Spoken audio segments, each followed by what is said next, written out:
Bonjour, voici la troisième vidéo de la leçon 10. Grand 3, construire un triangle. Grand A, triangle dont on connaît les longueurs des trois côtés. Méthode.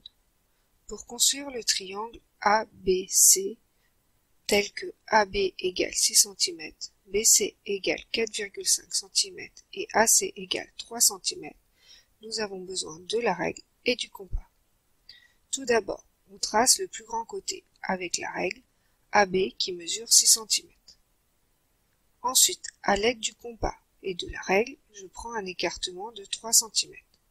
Je pointe en A et je fais un arc de cercle. Ensuite, je prends un écartement de 4,5 cm avec le compas. Je pointe en B. À l'intersection des deux cercles, j'obtiens le point C.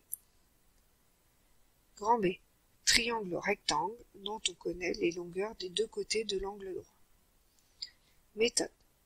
Pour construire le triangle EFG, rectangle en F, et dont EF égale 7 cm et FG égale 4,5 cm, nous avons besoin de la règle et de l'équerre. Tout d'abord, on trace EF qui fait 7 cm. Puis, avec l'équerre, je trace l'angle droit en F. Puis, avec ma règle, je mesure sur ce côté 4,5 cm. J'obtiens le point G. Enfin, je relie E et G. Grand C. Triangle rectangle dont on connaît les longueurs d'un côté de l'angle droit et de l'hypoténuse. Définition. Dans un triangle rectangle, l'hypoténuse est le côté opposé à l'angle droit. Méthode. Pour construire le triangle PNL, rectangle en N, tel que PN égale 4,5 cm et PL égale 7 cm, nous avons besoin de la règle, de l'équerre et du compas. Tout d'abord, je trace PN qui mesure 4,5 cm.